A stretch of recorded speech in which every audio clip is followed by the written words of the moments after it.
Assalamualaikum semuanya, kali ini saya akan menceritakan kisah horor yang berjudul Bayangan di Sudut Kamar. Sebelum melanjutkan ceritanya, jangan lupa like dan subscribe agar tidak ketinggalan video-video selanjutnya. Gak usah lama-lama lagi, kita mulai ceritanya. Ada sesuatu di sudut kamar itu. Awalnya, Vira mengira itu hanya bayangan biasa, efek dari cahaya lampu tidur yang terpantul di dinding. Tapi semakin lama ia menatapnya, semakin ia sadar, bayangan itu tidak berubah, tidak bergerak, tidak menghilang, dan yang paling aneh, meskipun lampu kamar dimatikan sepenuhnya, bayangan itu masih ada di sana. Vira baru saja pindah ke rumah kontrakan ini. Sebuah rumah tua di pinggiran kota, murah dan cukup luas untuknya tinggal sendiri. Di sudut kamar, tepat di antara lemari dan meja belajar, ada bayangan yang selalu ada. Saat siang hari, bayangan itu menghilang. Tapi setiap kali malam tiba, ia selalu melihatnya, hitam pekat. Tidak berbentuk jelas, dan yang paling mengganggunya, bayangan itu terasa terlalu nyata. Malam pertama, Vira tidak terlalu memikirkannya. Tapi saat ia berbaring di ranjang, matanya terus kembali ke sudut kamar. Ada sesuatu yang terasa salah. Ketika ia mencoba tidur dengan posisi membelakangi sudut itu, bulu kuduknya meremang.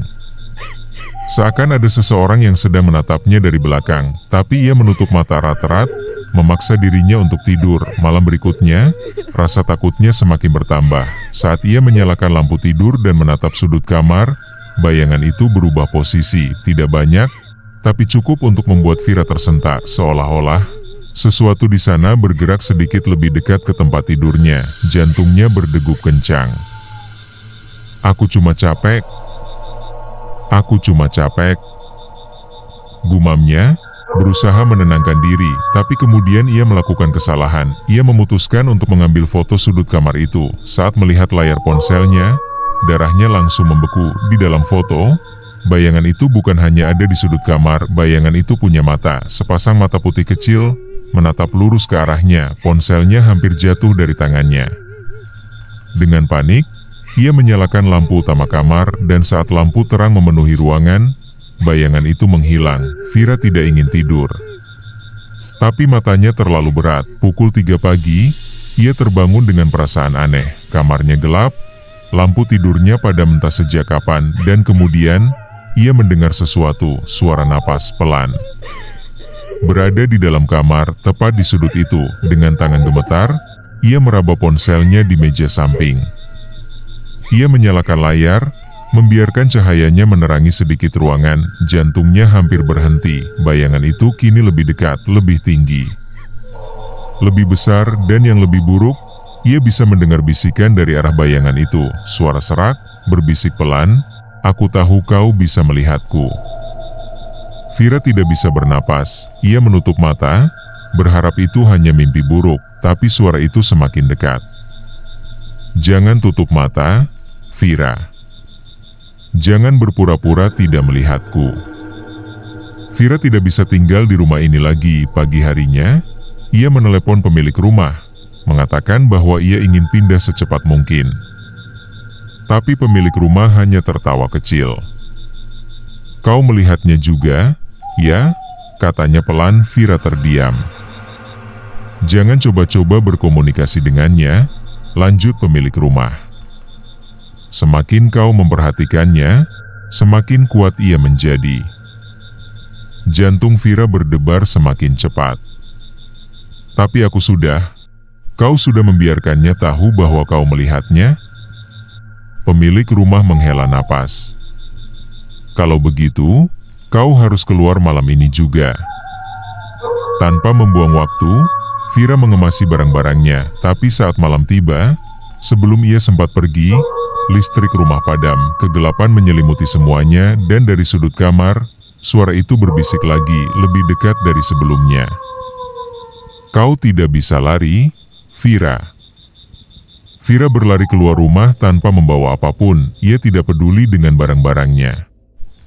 Ia hanya ingin keluar dari sana. Saat ia menoleh ke jendela kamar, ia melihatnya. Bayangan itu berdiri di dalam kamarnya, menatapnya dari balik jendela. Ia tidak tahu apa yang terjadi setelah itu. Yang ia tahu, ia berlari dan tidak pernah kembali lagi. Pemilik rumah mengabari bahwa setelah kepergiannya, tidak ada lagi bayangan di sudut kamar itu. Tapi Vira masih merasa tidak aman, karena setiap kali ia berada di kamar baru dan menatap sudut ruangan, ia merasa bayangan itu telah mengikutinya. Setelah meninggalkan rumah itu, Vira menyewa apartemen kecil di pusat kota. Tempatnya lebih terang, lebih modern, dan jauh dari suasana seram rumah kontrakan sebelumnya, tapi ia masih tidak bisa tidur dengan tenang. Setiap malam, ia bermimpi kembali ke kamar lamanya. Dalam mimpi itu, ia berdiri di depan pintu kamar, menatap ke dalam. Lampu kamar menyala redup, dan di sudut ruangan, bayangan itu masih ada, diam mengintai. Semakin malam, bayangan itu terlihat lebih jelas. Kini, ia bisa melihat tangannya, hitam, kurus, dengan jari-jari panjang yang mencengkeram dinding.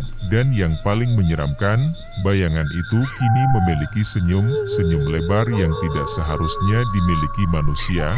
Vira selalu terbangun dengan keringat dingin setelah mimpi itu, tapi suatu malam, sesuatu yang lebih buruk terjadi. Ia terbangun dalam kegelapan.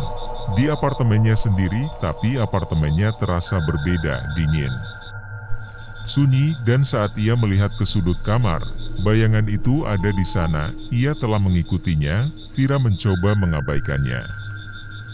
Ia menyalakan lampu terang di apartemen, memasang TV semalaman, dan bahkan tidur dengan musik keras. Tapi bayangan itu tidak pergi. Setiap malam, ia semakin mendekat. Ia mulai mendengar bisikan lagi. "Aku tahu kau bisa melihatku, Vira." Sampai akhirnya, ia tidak tahan lagi. Ia mencari bantuan psikolog, paranormal, bahkan seorang dukun. Dukun itu menatapnya dengan ekspresi serius. "Kamu sudah membuka pintu untuknya," kata dukun itu. "Ia bukan bayangan biasa. Ia sesuatu yang telah menempel padamu." Vira menelan ludah. "Bagaimana cara mengusirnya?" Dukun itu hanya menghela napas. "Kamu tidak bisa mengusirnya. Kamu hanya bisa melupakannya." "Melupakan? Ia hanya ada selama kamu sadar akan keberadaannya. Jika kamu berhenti melihatnya, berhenti mendengarnya, lama-lama ia akan melemah dan menghilang." Itu terdengar mustahil, tapi Vira tidak punya pilihan lain. Malam itu, Vira mencoba melawan rasa takutnya. Saat ia melihat ke sudut kamar dan melihat bayangan itu, ia memejamkan mata. Bayangan itu berbisik. "Vira." Ia menggigit bibirnya, tidak merespons. Bayangan itu semakin mendekat. "Jangan abaikan aku." Ia tetap diam. "Vira, aku di sini." Ia merasakan udara dingin menyentuh tengkuknya. "Bukalah matamu." Tapi Vira menahan diri. Ia tidak akan melihatnya. Tidak akan memberinya kekuatan. Semakin lama ia mengabaikan suara itu, semakin suara itu melemah, hingga akhirnya tidak ada suara lagi. Ia tidak tahu berapa lama ia bertahan seperti itu, tapi ketika ia membuka matanya, sudut kamar itu kosong. Untuk pertama kalinya sejak kejadian di rumah lama, bayangan itu benar-benar menghilang. Bertahun-tahun berlalu, dan Vira tidak pernah melihat bayangan itu lagi. Ia mulai menjalani hidup normal. Tidak ada lagi bisikan di malam hari. Tidak ada lagi rasa takut di sudut kamar. Tapi, suatu hari, saat ia sedang berjalan di lorong apartemennya, ia melihat sesuatu di cermin lift. Bayangan hitam diam di sudut ruangan. Ia menutup matanya sejenak, menarik napas dalam, lalu membukanya kembali. Cermin itu hanya memantulkan dirinya sendiri. Tidak ada bayangan, tidak ada apa-apa. Mungkin akhirnya semuanya benar-benar telah berakhir, atau mungkin ia hanya menunggu saat yang tepat untuk kembali.